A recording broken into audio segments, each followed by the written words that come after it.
Hello and welcome to our place in Sicily. Today we're going to show you how we do a little of our planning and design. Yeah, we'll take a look around.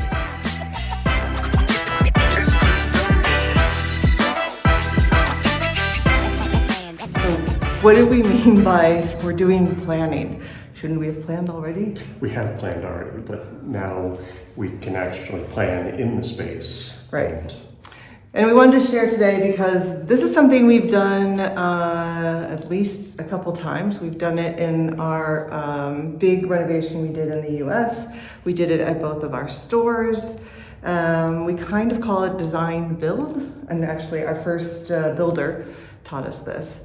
And in the US, where you work with wood and walls, 2x4s, our builder, when we did our first big renovation, would put down sort of the base plates of the walls, the 2x4s, and he would let us just sort of live with that for 24 hours. Walk around the space. Does that shower feel too big? Does the shower feel too small? Can't really do that here. It's more challenging, certainly. Yes. So what we're doing is we're using tape. This is cement, so we could also use chalk. In fact, I think we're going to use chalk. This is just painter's tape, so it's low tack. And yeah, really does not stick. Yeah, I mean, essentially because this is all dusty, and so it's just sticking. It's just sticking to the top layer of dust and not the floor. But we've laid it carefully, and we're working out. So we've got a very interesting bedroom, bathroom thing going on, and we weren't sure. I'm gonna scoot you out of the way here. We don't have our mics on right now, so I'm gonna just try to talk loud. But we're gonna have a closet that goes to here, and our bed is going to lay here, and we're gonna look out to the sea. And when we first looked at this, it's a little, I don't know, would you say a little,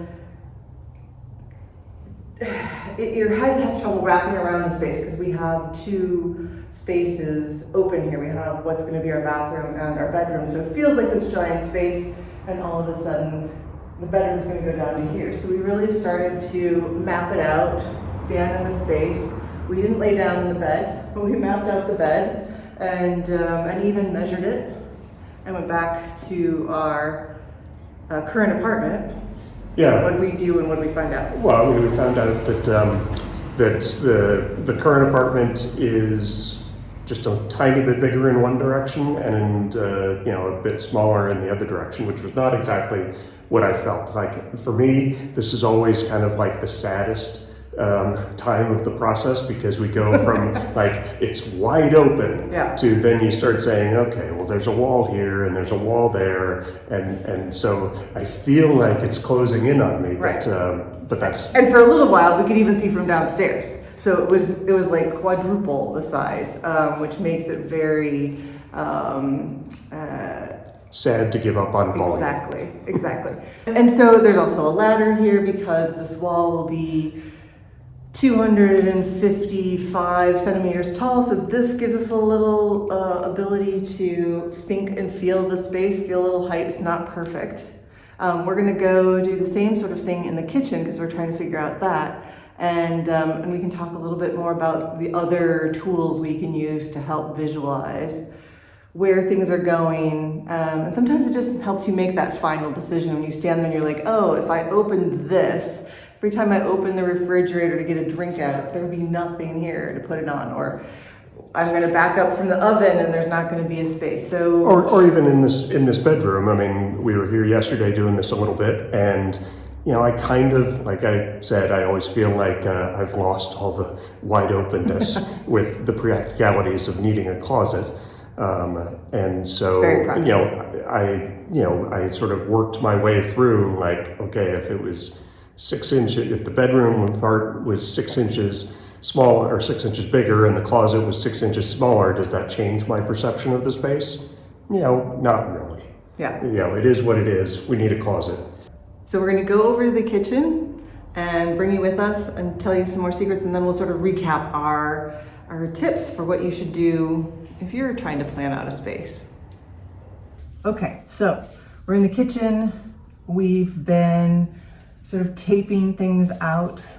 Let's let you take a look at what we've done, and then we're going to recap. So you're working on what part? We're working on the kitchen, and this area needs to have, about a meter of clearance space to be able to walk through. Excellent.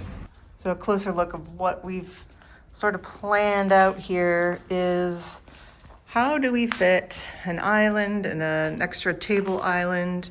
How do we make sure we have at least a meter of space?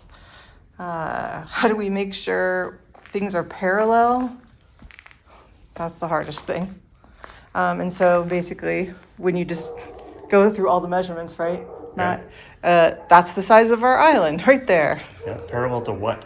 Yeah, I know. We're picking this wall because when all else fails and you can't decide, we're picking this wall because if you sat at that island, you could see the sea.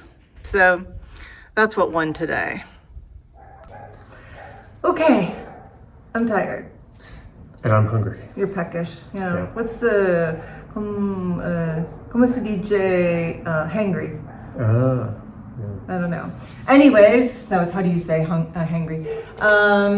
So we said we would wrap up here. Things you can do. We have some boxes you may have seen on our tour around. It was a box from our oven for the guest house, and we've used that as we've gone along, both not taken apart and taken apart to sort of block in spaces. If you have a roll of like something like tar paper, I actually don't know what they have here in Italy like that, but something like that, or like a big brown wrapping paper that you can cut out into the sizes. Once you've sort of done some of this mapping, you can say, okay, let's now double check it with some big square spaces. We have tape barely sticking to the cement. Once the guys work tomorrow, I bet this will all be gone. So we've written down all of our measurements. But we also thought about chalk. You can use a chalk line. You can do lots of different things. We also have used little rocks and sticks. Just remember that one. That's the important one. Remember which rock and stick. And you really need to walk through the space. It feels silly. You kind of need to pantomime. This is how it feels to get from here to here. This is what, like, if you're doing a bathroom, go stand in the shower. Put your arms up. Are you like, oh no, I can't put my arms up, or like, oh, this is way too big of a shower.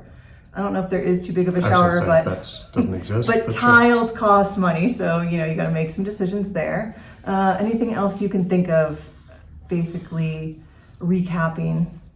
No, I think back when we used to have the box fully standing, I think it was nice to kind of sit in for table or for cabinetry and that. And we have a little folding table. If you have an outdoor table or chairs, you can, whatever you have, you can have people stand there. But walk through your space. Get something on the ground. There's a business out there, I think in the US, that does something really cool. They've got a warehouse. If I can find it, I'll put it in the description. But it's a warehouse that can project your actual floor plans in real size, so you can walk through it all lit up. And I just think that's amazing. But that's going to be available to only a sort of core select group of people who are in the right area and have the right amount of money, which we don't. So we use painter's tape. And you can get it in all different colors, so you could also come in and plan electric, you can plan all sorts of stuff, and then come back in with your builder, architect, and talk through it. So and I hope this nothing's moved in between. Yeah, I hope this was, we hope this was useful for you. This is how we do our design. You look at a piece of paper so long or a screen, and you really have to go look at it in person. So that's our tip for today. Until next time, ciao, ciao. Ciao.